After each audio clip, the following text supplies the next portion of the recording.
Hi everyone. Today we are going to know about KBS. KBS stands for Knowledge Based System.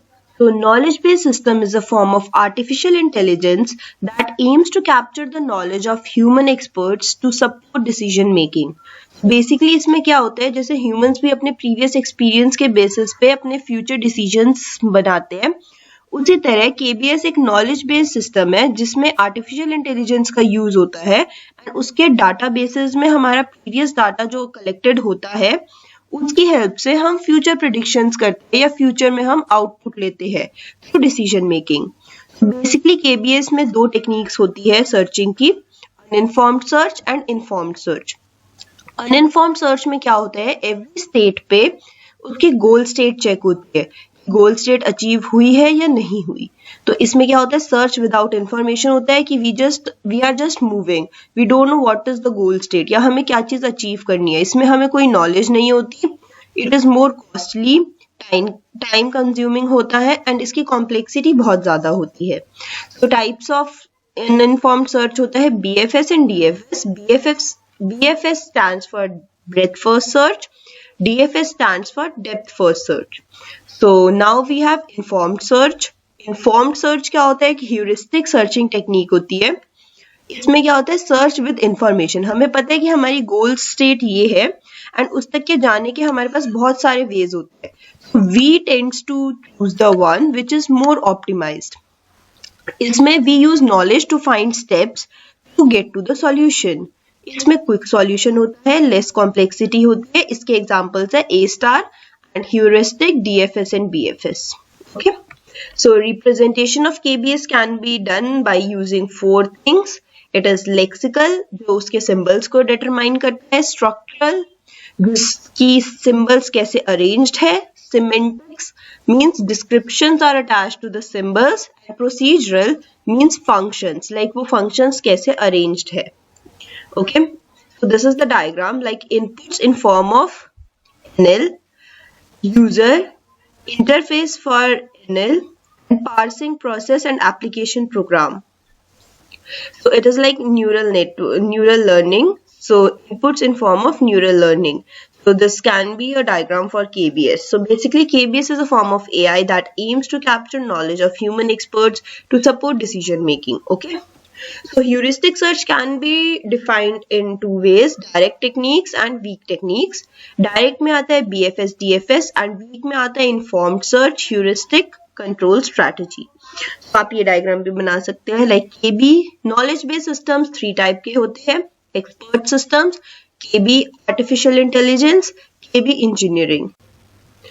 For non-polynomial problems के लिए हम heuristic approach use करते हैं, so as to increase the optimization.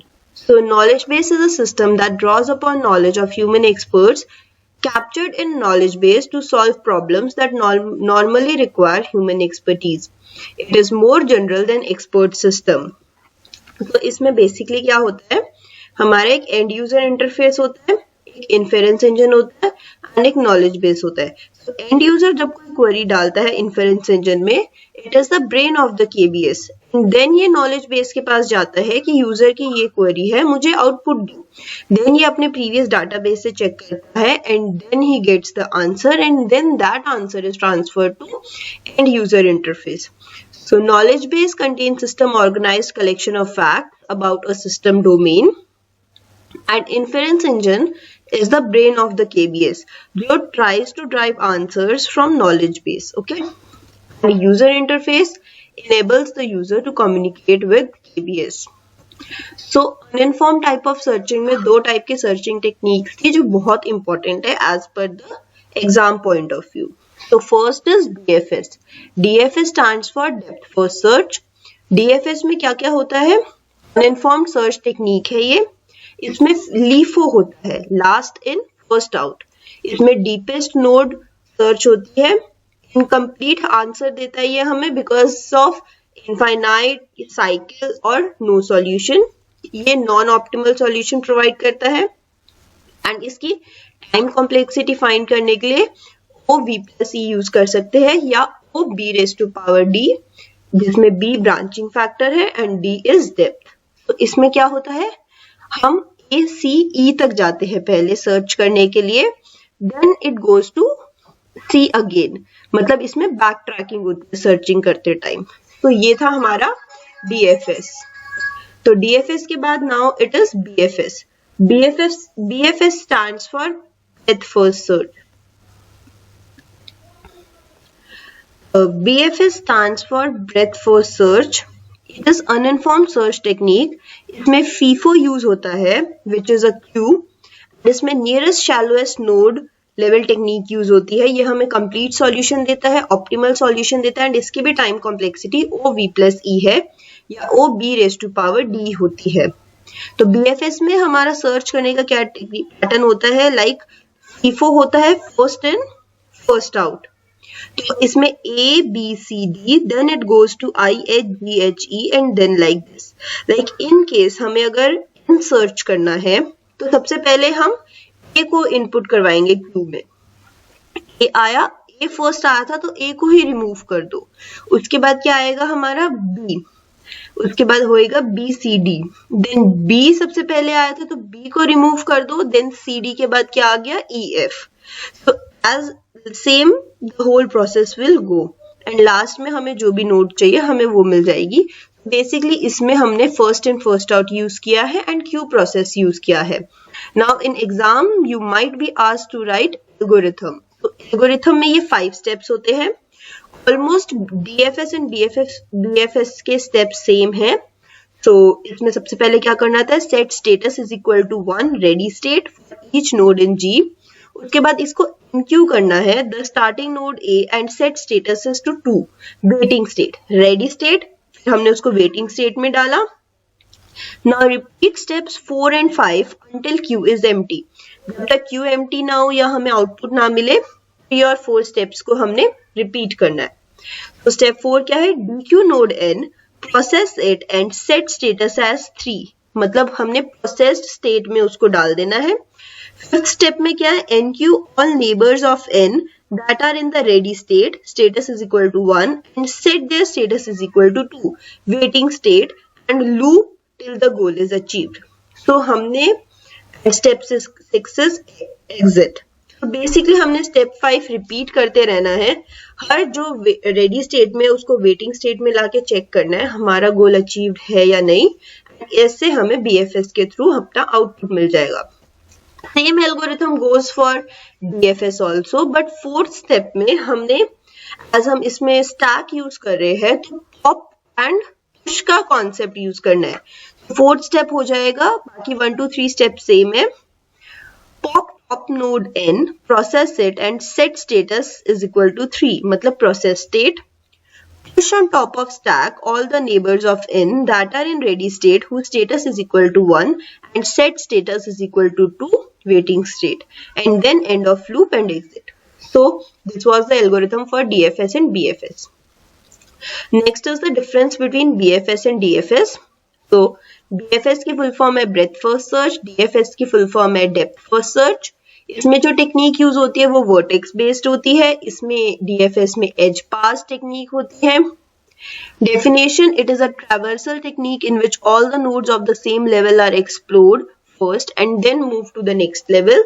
But DFS में क्या होता है, it is a traversal technique in which traversal is stated from the root node, explore the nodes as far as possible until we reach the node which is the last। तो इसमें data structure use होता है queue, इसमें stack. BFS में back tracking नहीं होती, इसमें होती है number of edges is shortest path have a minimum number of edges to traverse, इसमें होती है greater number of edges. Optimality is like BFS is optimal but DFS is not optimal. Speed BFS की slow होती है, DFS की fast होती है। Suitable for decision tree, BFS is not suitable for decision tree, but DFS is suitable for decision tree। Memory efficient, BFS is not in memory efficient, but DFS is memory efficient। So next we have is iterative deepening DFS। So basically इसमें क्या है, BFS और DFS दोनों ही चीजें एक साथ हम use कर रहे हैं। इसके एडवांटेजेस क्या है, फास्ट लेस मेमोरी यूज होती है हमें BFS और DFS की दोनों की एडवांटेजेस मिल जाती है। इसकी डिसएडवांटेज क्या है, हमारा रिपीट वर्क हो जाता है। एंड नाउ इसमें प्रोसेस कैसे करते हैं, लाइक अगर हमें दी हमारी गोल स्टेट है, देन ये लेवल वाइज सर्च करेगा, लाइक सबसे पहले S, then AC, then B, D, E, G and then F, H, I। तो फर्स्ट इटरेशन में हमने D को स्टार्ट कर दिया, D is equal to 0। Then second iteration में क्या होगा, S, AC। थर्ड इटरेशन में होगा D + 1 is equal to 2। Okay, like जो हमारा प्रीवियस लेवल था उसमें हमने एक प्लस करना है, दैट्स वाई हमने थर्ड लेवल का लाइक सेकेंड लेवल के सारे हमने इसमें लिखे हैं। तो क्या हो जाएगा, A, D, B, C, E and then इधर हमें G मिल जाएगा, तो हमारी गोल स्टेट अचीव्ड है। तो अगर इसका सूडो कोड देखें तो IODFS हमने T इंसर्ट करवा दिया for D is equal to 0 to infinity, if DLS TD return 1 else return 0। इसकी time complexity and space complexity आप इन दोनों की कंपेयर कर सकते हैं। इसकी O raised to power BD, O raised to power BD, O raised to power BD is the time complexity, space complexity तीनों की डिफरेंट है, O raised to power D, O raised to power BD, O raised to power BD। So this is the diagram you can make of knowledge base, domain expert, documented knowledge, knowledge engineering and knowledge base. They are interrelated to inference engine and user. So next we have is heuristic in artificial intelligence. Basically the purpose of heuristic function is to guide the search process in the most profitable path among all possible way। मतलब सबसे ज्यादा optimized solution हमें कैसे मिले, ये हम heuristic search के through अपना find करते हैं। So it is also an important question, what is simple hill climbing algorithm? Basically simple hill climbing algorithm में तीन चीजें होती है। लोकल सर्च एल्गोरिथम है ये, इसमें ग्रीडी अप्रोच यूज होती है and no back tracking use होती है। इसकी अगर एल्गोरिथम स्टेट करनी आई तो इसमें ये है, सबसे पहले हमने evaluate the initial stage. Initial stage हमने चेक करनी है, loop until a solution is formed and there is no operators left. मतलब इसमें हम बैक ट्रैक नहीं कर सकते, जैसे हम एक माउंटेन या हिल पे चलते हैं तो हम सिर्फ अपने गोल की तरफ चलते हैं, हम वापस नीचे नहीं आते। तो इसमें भी ऐसे ही है, हम सिर्फ माउंटेन चढ़ रहे हैं and like we can't go back and हमें सबसे ऑप्टिमाइज्ड सॉल्यूशन चाहिए। तो इसका ये सेकंड है, loop until a solution is obtained and next level पे जाने के लिए हम प्रीवियस लेवल्स के ऑपरेटर्स यूज करते हैं। Select and apply new operator, evaluate the new state. अगर गोल स्टेट हमारी अचीव हो गई तो क्विट, अगर गोल स्टेट हमारी जो नेक्स्ट स्टेट है ऑपरेटर लगा के उससे बेटर है प्रीवियस स्टेट से, तो उसको अपडेट कर दो। After that you repeat the steps until तुम्हें आंसर मिल जाए। तो प्रॉब्लम्स इन हिल क्लाइंबिंग क्या क्या है, लोकल मैक्सिमा। लोकल मैक्सिमम क्या है, अब जैसे ये माउंटेन है तो अगर मैं इधर के टॉप पे पहुंच गई तो मेरे को ये लगेगा कि मेरी गोल स्टेट अचीव्ड है, लाइक लोकली उसको लगेगा कि वो गोल स्टेट अचीव्ड है, बट उसको ये नॉलेज नहीं है कि आगे एक ग्लोबल मैक्सिमा भी है, लाइक उससे भी ज्यादा हाइट पे कुछ है या उसको वो गोल भी अचीव करना है, उसको राइट गोल नहीं पता चलेगा। This is the problem of local maxima. Plateau या flat maxima is this, like algorithm get same value for some time, like उसको सेम वैल्यू अगर मिलती रहेगी ऑपरेटर्स को after like applying different values, so उसको लगेगा कि मेरा गोल स्टेट अचीव्ड है। So this is the case of plateau और flat maxima. Ridge, in case of ridge all successors have same value, मतलब और वो डायरेक्शन भी अपनी चेंज नहीं कर सकते। Basically simple hill climbing algorithm क्या है, it is a variant of generate and test method in which feedback from test procedure is used to help generator decide which direction to move. So always ये एक single direction में जाता है and it is like a DFS, first search इसमें होता है।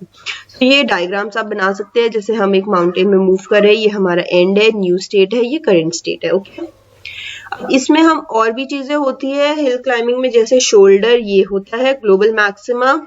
Current state ऐसे move करते हुए लोकल मैक्सिमा एंड इसको हम फ्लैट या प्लैट्यू बोलते हैं। Also if you want a graphical representation या फ्लो चार्ट, तो इसका ये है कि हमने पहले इवैल्यूएट किया इनिशियल स्टेट, गोल स्टेट चेक किया, अगर गोल स्टेट अचीव्ड है तो सॉल्यूशन हमने क्विट कर दिया, नहीं है तो हमने करंट स्टेट और इनिशियल स्टेट को चेक किया, फिर हमने उस पर ऑपरेटर लगाया, अगर ऑपरेटर लगाने के बाद हमें गोल स्टेट अचीव्ड है तो फिर से क्विट कर दो, सॉल्यूशन मिल गया। अगर गोल स्टेट अचीव नहीं है तो चेक करो कि हमारी जो न्यू स्टेट है वो बेटर है करंट स्टेट से या नहीं, अगर बेटर है तो उसको अपडेट कर दो and then again apply the operator and फिर से चेक करो, ये पूरा सर्कल ये लूप चलेगा, अदरवाइज नो करके क्विट कर दो। So this is the way hill climbing algorithm works. So इसका अगर न्यूमेरिकल या डायग्राम हमने रिप्रेजेंट करना है तो दिस इज दैट, कि जो सबसे ऑप्टिमाइज्ड होएगा हम उसी पाथ को चूज करेंगे, like this is the example of simple hill climbing algorithm. So now what we have is A-star algorithm. A-star is also called informed searching. It is a type of algorithm. इसमें basically एक equation use करते हैं which is Fn is equal to Gn plus Rn. Fn is function, Gn is actual cost of from start to end node, and Rn is the estimation cost from end to goal node. Like अगर हमारी start node है और हमारी कोई गोल node है तो उसमें पहुंचने के हमारे पास बहुत सारे टेक्निक्स हो सकते हैं, तो जो हमारी एक्चुअल कॉस्ट है लाइक कितनी आई है और हमारी कितनी एस्टिमेटेड कॉस्ट है, वो इक्वेशन को हम like in A star algorithm के थ्रू स्टडी करते हैं। So it uses heuristic function fn and cost to reach the node n from start state gn। इसमें हम find shortest path through the search space and finds fast and optimal result. Okay, तो इसकी algorithm है enter starting node in open list, अगर हमारी open list empty है तो generate fail, else select node from open list where which has smallest value g plus h। मतलब हमें हर step पे जाके प्रीवियस वैल्यू और मतलब जो करंट वैल्यू है एंड जो हमारी एस्टिमेटेड वैल्यू है उसको हमने चेक करना है, एंड जो मोस्ट लेस या मिनिमम होगी हमने उसी को चूज करना है। If node is equal to goal, return success, else expand node n, generate all successors, compute g plus h for all successor nodes. If node n is already in open or closed, attach to back pointer, go to step 3 and repeat। Basically इसमें कुछ नहीं है, g plus h करना है हमने, g and h क्या था हमारा एक्चुअल कॉस्ट और एस्टिमेशन कॉस्ट। बेसिकली हमने क्या करना है, एस्टिमेशन कॉस्ट और एक्चुअल कॉस्ट को ऐड करना है, हर पॉइंट पे हमें जो मिनिमम या स्मॉलेस्ट वैल्यू मिली हमें उस वे में अपना सक्सेसर डिसाइड करना है एंड फॉरवर्ड मूव करना है। ओके, तो ए स्टार एल्गोरिथम के बेनिफिट्स क्या है, बेस्ट सर्च एल्गोरिथम है, ऑप्टिमल एंड कंप्लीट है, help in solving complex problems. Disadvantages है इसकी, doesn't always produce shortest path, complexity है इसमें ज्यादा, requires memory for large problems, like इसमें मेमोरी बहुत ज्यादा चाहिए फॉर लार्ज प्रॉब्लम्स।